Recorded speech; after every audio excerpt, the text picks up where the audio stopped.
नमस्कार। मैं doctor Bela Mathur, associate professor, government college Bundi. आज मैं आपको जो ये मॉडल आपका बनाया था, जो स्टिल लाइफ हमने बनाया था, उसी का ही रेंडरिंग बनाकर बता रही हूँ, यानी रचनात्मक चित्रण। इससे स्टिल लाइफ का रचनात्मक चित्रण अपनी कल्पना द्वारा चित्र में रस उत्पन्न करना और कंपोजिशन यानी रेंडरिंग बनाना, इसी चीज़ को रेंडर्ड फॉर्म में बनाना। मैंने आपको पहले भी कंपोजिशंस बनाकर बताए हैं, रेंडरिंग्स बनाकर बताई हैं, स्टिल लाइफ बनाकर बताए हैं। अब हम ये देखेंगे कि हमने ये जो स्टिल लाइफ बनाई है, यानी ये जो वस्तु समूह चित्रण बनाया है, इसको कैसे इसका रेंडरिंग करेंगे। देखिए, वैसे तो ये जो रचनात्मक चित्रण है, सबका अपना तरीका होता है, क्योंकि हर व्यक्ति जो सोचता है, जो कल्पना करता है, व्यक्ति के मन में जो विचार आते हैं, उसको वो कैसे अभिव्यक्त करता है।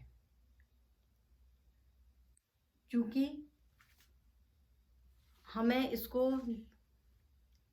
आर्ट के माध्यम से अभिव्यक्त करना है, यानी हमें कलात्मक अभिव्यक्ति देनी है,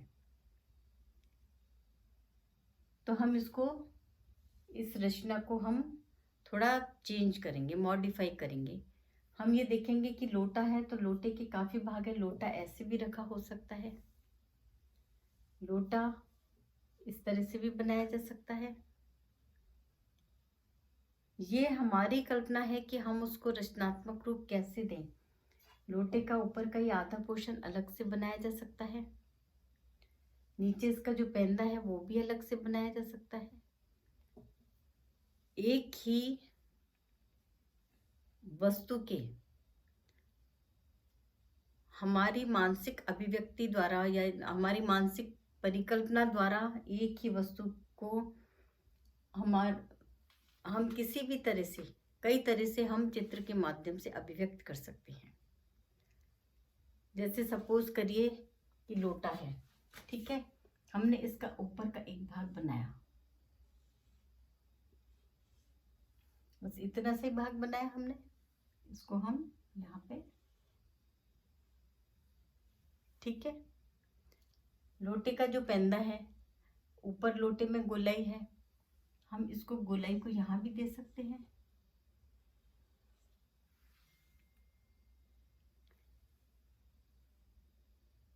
लोटे का जो किनारा है, कॉर्नर है, हम उस कॉर्नर को यहाँ भी बना सकते हैं।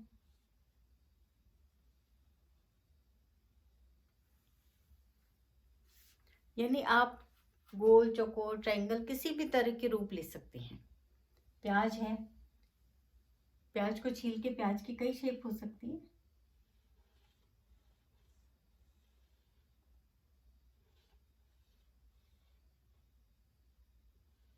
प्याज का ये शेप हो सकता है।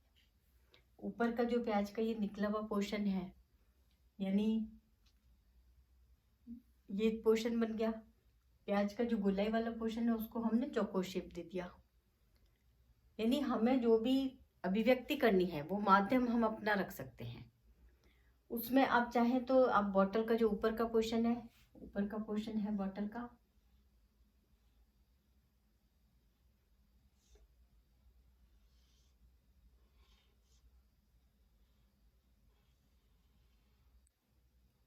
अब आप बॉटल, पूरी बॉटल लीजिए, तो आप बॉटल को यहाँ तक भी बना सकते हैं।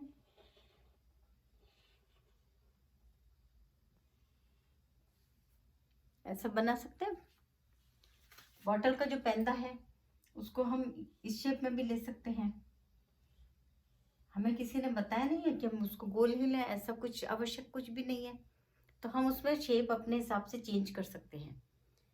प्याज है, प्याज के अंदर आप देखेंगे कि प्याज का जो नीचे का पोर्शन है, वहाँ भी एक फूलनुमा आकृति है, उस आकृति को हम यहाँ बना सकते हैं।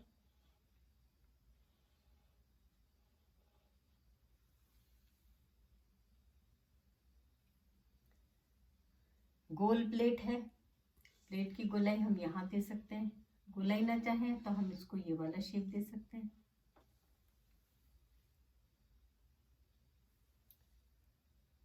प्लेट को आप चौकोर शेप भी दे सकते हैं, कोई सा भी शेप दे सकते हैं। प्लेट के अंदर जो फ्लावर्स हैं उनको आप कुछ भी आकृति नुमा शेप दे सकते हैं। ये हमें सुंदरतम तरीके से चित्र बनाना है जो दिखने में सुंदर लगे और हमारी आंखों को अच्छा लगे, चित्र प्रभावशाली हो, जो भी दर्शक उसे देखे प्रथम दृष्टि में उसको लगे कि चित्र बहुत गतिशील रेखाओं द्वारा बनाया गया है, चित्र में गतिशीलता है, चित्र बहुत प्रभावी बन पड़ा है, चित्र में प्रभाविता है। क्योंकि एक कलाकार जब भी कोई चित्र बनाता है, संगीतकार जब भी संगीत के माध्यम से अपनी कोई प्रस्तुति देता है, साहित्यकार साहित्य के माध्यम से कहीं भी खड़ा होकर अपनी प्रस्तुति देने के लिए जब तैयार होता है, तो आप देखिए उसका जो एम होता है वो यही होता है कि अपना सुंदर प्रस्तुतिकरण वो कैसे दे कि हमारा प्रस्तुतिकरण प्रभावी हो। सेम यही बात एक कलाकार के मन में आती है, वो चाहता है कि उसकी कला की हर जगह प्रशंसा हो। लेकिन जरूरी नहीं है, आपकी अगर प्रशंसा नहीं होती है, कोई आपकी कला के बारे में किसी तरह की आलोचना करता है, तो इससे घबराने की कोई आवश्यकता नहीं है। क्योंकि आलोचनाएं क्या है, हमें निखारने के लिए एक सीढ़ी है जो हमारी कला में निखार लाके हमें काफ़ी ऊंचाइयों तक ले जाएगी। कला में आलोचना होना भी बहुत ज़रूरी है।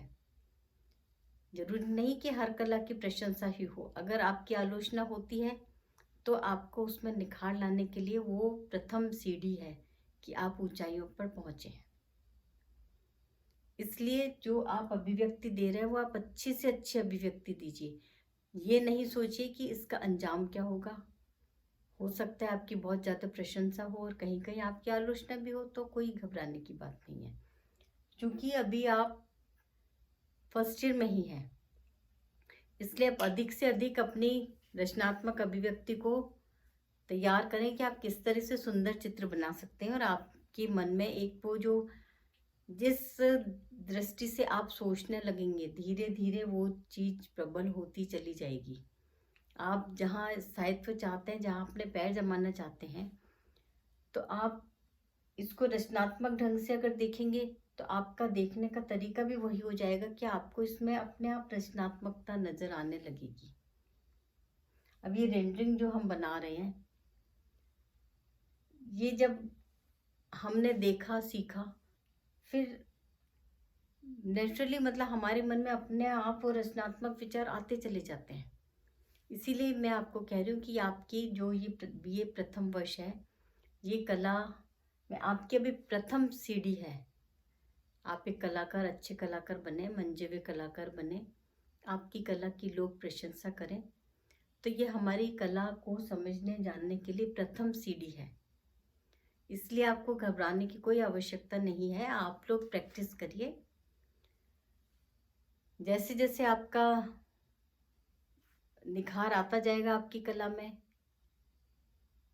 निश्चय ही आपको रचनात्मकता आप में, आपको हर चीज में एक रचनात्मक दृष्टिकोण आपका देखने का बनता चला जाएगा और आप बहुत अच्छा रेंडरिंग कर सकते हैं, बहुत अच्छी रेंडरिंग कर सकते हैं। क्योंकि रचनात्मक रूपांकन है, जो भी रूप है उसको हम लोग अंकन करते हैं, जो भी अंकन करते हैं उसमें एक सौंदर्य का समावेश हो जाता है। अब देखिए, आप ये बॉटल है, हम इसको कितनी भी जगह रिपीट कर सकते हैं। यहाँ भी हम बॉटल का कोई सा पार्ट यहाँ बना सकते हैं। देखिए, आप बॉटल का ये ऊपर का पार्ट,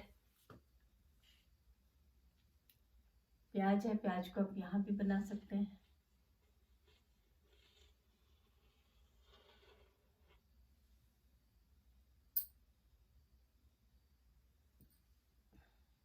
इसका कोई सा सिरा आप लोटे का यहाँ भी बना सकते हैं।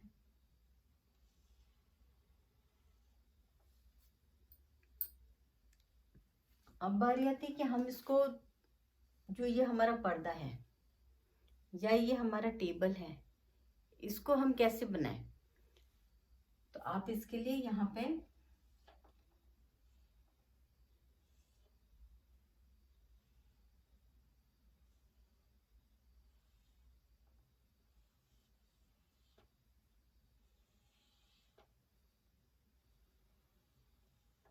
ये आपका टेबल का भी आभास हो गया और स्पेस डिवीजन भी हो गया, क्योंकि यहाँ सब तरफ अगर एक ही कलर लेंगे तो आपका ये जो बीच में आप चित्र बना रहे हैं ना, ऐसा लगेगा चित्र बस पानी के अंदर तैर रहा है। इसलिए हमें स्पेस डिवीजन भी करना जरूरी है कि आप किस तरह से पर्दा है, किस तरह से टेबल है, स्पेस को डिवीजन करना बहुत जरूरी है। तो आप देखिए, आप यहाँ पे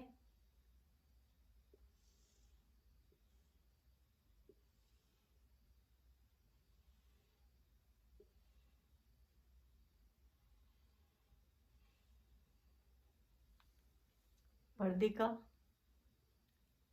स्पेस डिवीजन कैसे होता चला जा रहा है। आप देखिए, अब ये है, आप चाह रहे हैं यहाँ एक ही लाइन नहीं हो तो आप इसको स्पेस डिवीजन कर दीजिए। चित्र में सुंदरता आएगी स्पेस डिवीजन से।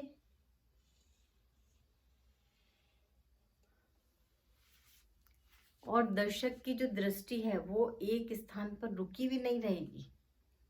हमारा उद्देश्य क्या है कि हम जो भी रचनात्मक रूपांकन कर रहे हैं या हम रूपात्मक रूप से हम इन आर्टिकल्स को बना रहे हैं, तो हमारी उद्देश्य क्या रहेगा इसके पीछे, कि हमारा जो भी चित्र बने वो सौंदर्य से परिपूर्ण हो। अब आप देखिए कि चित्र में आपको एक सिरे से दूसरे सिरे तक, आप देखिए आपको कहीं दृष्टि रुकी हुई नहीं नजर आएगी कि आपकी दृष्टि कहीं रुक रही है चित्र में।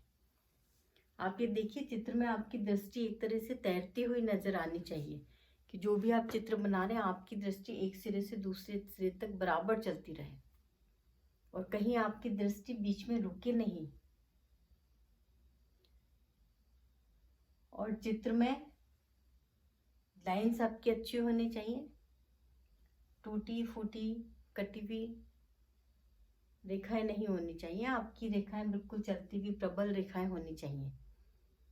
और वो कब होगा, जब आप निरंतर चित्र की प्रैक्टिस करते रहेंगे।